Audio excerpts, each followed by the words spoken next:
하나님 말씀은 누가복음 4장 38절부터 44절 말씀입니다. 오늘 우리가 함께 나누게 될 하나님 말씀은 누가복음 4장 38절부터 44절인데요. 38절, 39절 두 절을 읽고 오늘 이 38절부터 44절을 보도록 하겠습니다. 자, 4장 38절, 39절 합독하겠습니다. 예수께서 일어나 회당에서 나가사 시몬의 집에 들어가시니 시몬의 장모가 중한 열병을 앓고 있는지라 사람들이 그를 위하여 예수께 구하니 예수께서 가까이 서서 열병을 꾸짖으신데 병이 떠나고 여자가 곧 일어나 그들에게 수종드니라. 아멘. 자, 이제 오늘 보게 될 누가복음 4장 이 38절부터 44절의 말씀은요, 이 예수님께서 가버나움에서 행하신 이 치유와 또 그리고 좀 축사라 그러죠. 이 축사의 이적에 대해서 다룬 내용입니다. 이 부분은 마태복음 8장 14절부터 17절 또 마가복음 1장 29절부터 34절에 이렇게 병행을 이루는 그런 말씀이라고 보시면 됩니다. 역시 예수님이 그리스도이기 때문에 예수님을 만나면 어떤 질병의 사람도 치유될 수 있습니다. 중요한 것은 예수님께서 치유하시기를 원하시기 때문입니다. 그들이 치유되기를 원하는 갈급함도 있고 간절함도 있습니다. 그런데 주님께서 치유하시기를 원하지 않으시면 일일이 그들을 고치려고 하시지 않으시면 치유는 일어나지 않습니다.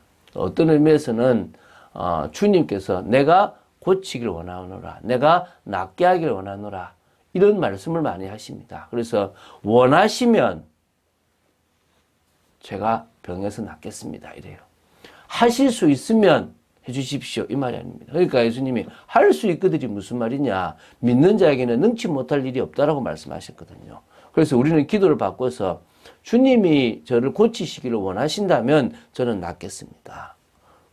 여러분 갈렙이 혹시라도 주님께서 나와 함께 하신다면 필경 저는 저 땅을 차지하겠습니다라고 고백했잖아요. 그게 이제 지금 성경이 아니고 개혁 성경에 나오는데 그와 동일하게 주님께서 고치시려고 마음을 먹으시고 또 고치시기를 원하신다면 100% 낫게 되어 있는 겁니다. 그래서 뭐가 문제라고요? 주님이 고치시기를 원하시는 그게 우선이라는 거예요.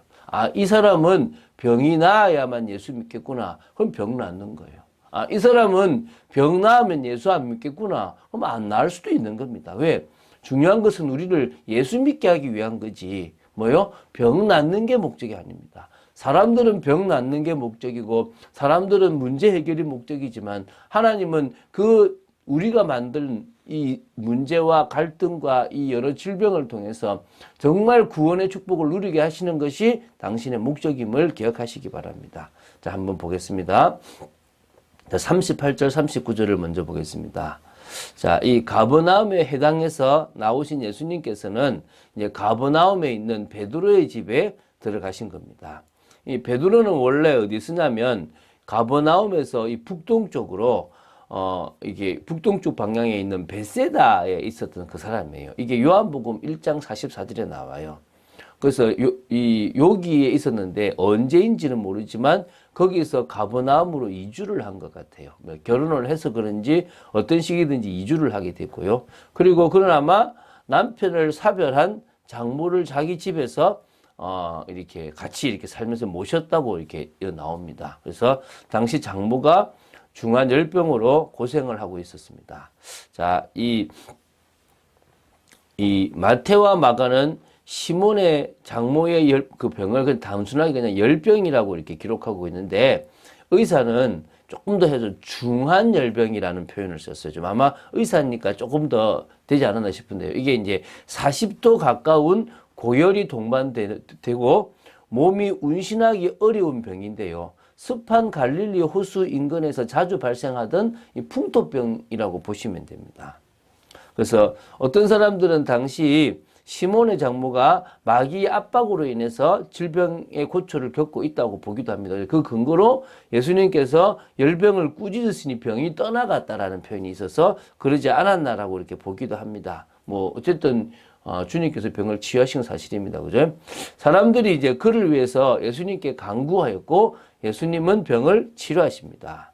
자, 예수님께서 또 이 시몬의 그 장모의 열병을 치료하시는 과정에 있어서도 누가가 약간의 차이가 보입니다. 이 마태하고 마가는 예수님께서 병자의 손을 잡아 일으킨 결과 열병이 떠났다라는 것으로 기록되어 있고요. 이것은 예수님의 극률하심과 다정다감한 인간적인 측면을 강조하기 위한 거고요. 누가는 신체적인 접촉은 언급하지 않고 열병을 꾸짖었는데 떠났다는 거죠. 그러면은 만졌다는 사실은 그러니까 있었는데 말씀을 안 했다고 하면 됩니다. 그죠? 그런 일이 없었다라고 하면 잘못됐는데 한쪽은 기록해 놓고 한쪽은 기록하지 않았다는 것은 둘 다 맞을 수 있는 겁니다. 그래서 그 이유가 예수님의 신적 권능과 말씀의 권세를 조금 더 강조하고 싶어서 그렇겠다 하고 보시면 됩니다. 그래서 바로 이것이 예수님이 누굽니까? 그리스도라는 증거입니다. 그래서 예수님의 치료는 완전한 치료거든요. 예수님이 지금 장모의 열병을 고쳤는데 예수님 제가 좀 나아가니까 좀 나으면 예수님 모시겠습니다. 이 말이 아닙니다. 병이 나아버리니까요. 즉시 일어나서 어떻게 합니까? 거기에 와 있는 사람들을 수중 들은 겁니다. 베드로가 안전뱅이를 일으켰는데 안전뱅이가 서서히 나은 게 아니라 일어나 버려서 걷기도 하고 뛰기도 하고 성전으로 들어가서 하나님을 찬양해 버리는 일입니다. 그래서 예수님의 치료는 완전한 치료입니다. 물론 어떤 사람은 믿음을 가져가게 하기 위해서 서서히 치유되는 경우도 있습니다. 결국은 목적이 병 낫는 게 아니고 뭐란 말입니까? 하나님의 은혜로 예수님을 잘 믿게 하는 것이라는 사실을 기억해야 될 것입니다. 40절, 41절을 보도록 하겠습니다. 예수님의 소문이 가버나움 전체에 퍼졌습니다. 잘 보십시오. 예수님이 가버나움에 있는 회당에서 귀신 들린 사람을 치유하셨습니다. 이거 소문났겠죠? 또 예수님께서 장모의 열병도 치유하셨습니다. 당연히 소문났겠죠. 그러니까 제가 그 가버나움을 가봤는데 안 커요, 동네가. 그러니까 당연히 소문이 나서 해질 무렵에는 사람들이 온갖 병자들을 데리고 온 겁니다, 예수님께로. 그래서 예수님은 그들을 전혀 귀찮아하시지 않고 고치시기로 마음먹으셨기 때문에, 원하셨기 때문에 일일이 그 위에 손을 얹어서 고치셨습니다. 당신은 병자들을 고치시기 원하셨고요. 그 뜻대로 병사들은 다 치유되었다라고 보시면 됩니다. 귀신 들렸던 여러 사람들의 몸에서 귀신들이 나가는데 소리를 지르며 나가는 겁니다. 뭐라고 소리를 공통점이 당신은 하나님의 아들입니다. 당신은 하나님의 아들입니다. 이 귀신들이 이 예수님을 뭘 한다는 겁니까? 이 메시아 그리스도로 알고 있다는 것입니다. 사람들도 모르는데 어쩌면 제자들도 지금 모르고 있는 거 아닙니까? 이때 베드로가요 예수님을 따라갔거든요. 그런데 나중에요, 이 다음 장인데요, 고기 잡으러 가요. 그럼 요 사이에 어떤 텀이 있거든요. 이게 이제 5장에 그래서 나중에 이제 고기를 잡는 기적을 보여주고 뭐라고 하냐면 나를 떠나소서 나는 죄인입니다. 이렇게 얘기하거든요. 그럼 이 무슨 말이냐면 사실은 이게 이제 유대 초기 사역을 하고 올라오셔가지고 예수님께서 그러니까 그거 하기 전에 뭘 보여주냐면 이 베드로하고 요한하고 안드레하고를 먼저 만나신 기록이 나오고요. 그리고 나서 이렇게 이런 기적도 보여주셨는데 떠나가 버렸어요. 그리고 나서 이제 다시 이제 뭐냐면 그들에게 이제 보여주시고 나서 나는 의심했는데 죄인입니다라고 하는 모습들이 좀 나오거든요. 그거는 한번 내일 이야기할 건데요. 어쨌든 베드로도 믿지 못했던 이 사실을 누가 믿습니까? 누가요? 바로 귀신 들린 사람들이 믿지는 않죠. 귀신이 아는 겁니다. 당신 하나님의 아들 아니냐? 그리스도 아니냐라고. 자, 근데 하나님은, 예수님께서 이것이 아직 밝히 드러나기를 원하지 않으셨고요. 그래서 귀신들을 꾸짖어가지고 예수님이 누구신지를 말하는 걸 허락지 아니하셨습니다. 그래서 41절에도 귀신들도 아는 예수님이 그리스도인 사실을 우리도 분명히 알아야 될 줄로 믿습니다. 자, 이제 42절부터 44절을 보고 마치겠습니다. 42절에요. 누가는 날이 밝았다고 기록하고 있는데 마가는 마가복음 1장 35절에 새벽 오히려 미명이라고 기록하고 있습니다. 이 비슷한 시간표에 예수님은 한적한 곳에 기도하셨습니다. 기도하고 오셔서 날이 밝았는지 아니면은 그 시간표 가셨는지 모르지만 어쨌든 기도하러 가셨고요. 이곳은 사람들이 이렇게 사는 마을에서 좀 떨어져 있는 척박한 장소입니다. 거기서 예수님께서 무엇을 하셨느냐? 하나님과 깊은 교제를 하셨다라고 이렇게 이해하시면 되겠습니다. 전날 저녁에 많은 사역을 하시고 병자들을 일일이 고치신 예수님께서는 피곤하셨지만 그 피곤을 해결하시기 위해서 하나님의 은혜를 입기 위해서 기도하셨습니다. 우리도 피곤해서 기도를 못하는 게 아니라 기도를 해야 피곤이 풀릴 줄로 믿습니다. 그리고 이제 예수님은 다른 동네들로 가려고 하는데 거기 가버나움에 있는 사람들은 막았죠. 여기 좀 계셔달라고. 왜? 너무나 좋은 말씀을 듣고 싶었고 또 병자를 치유하는 모습을 통해서 은혜를 받고 싶었던 것입니다. 그런데 자기는 하나님 나라를 다른 동네에서도 전해야 된다라고 말씀하시면서 이 일을 위해서 내가 보냄을 받았다라고 하시면서 갈릴리의 여러 회당으로 가셨고 유대까지도 가셨다는 것을 우리는 볼 수 있습니다. 자, 귀신도 알아보는 예수 그리스도. 우리는 이분을 온전히 믿어 구원을 받았고요. 믿음으로 구원의 축복을 누리게 되었습니다. 지금도 우리에게 이제 뭘 주셨냐? 은사를 주셨습니다. 바로 권능을 주신 겁니다.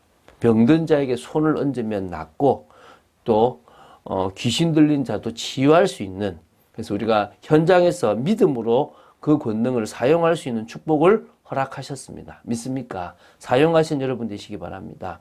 그래서 우리는 지금 준비되고 있습니다.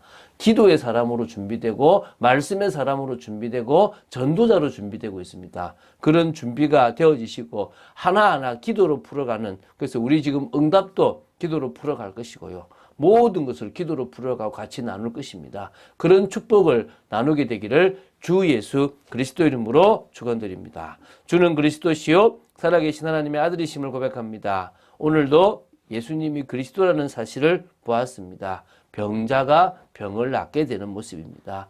아버지 하나님, 많은 병자들이 예수님을 믿으러 오는 이유 중에 하나가 병을 낫기 위한 것인데, 아버지 하나님, 그들이 와서 병 낫기 전에 예수님을 믿는 것이 더 중요하다는 사실을 깨닫고 병이 낫지 않아도 예수 믿은 것 때문에 나는 감사하다라고 고백하는 그런 귀한 자들이 생겨나게 하시고 믿음의 사람들이 세워지게 하여 주시옵소서. 아버지 하나님, 예수님께서 그리스도라는 증거로 보여주신 이 역사가 저희들을 통해서 일어날 줄로 믿습니다. 저희들이 현장에서 이런 축복을 누리도록 지켜 주시옵소서. 감사드립니다. 주 예수 그리스도 이름으로 기도드립니다. 아멘.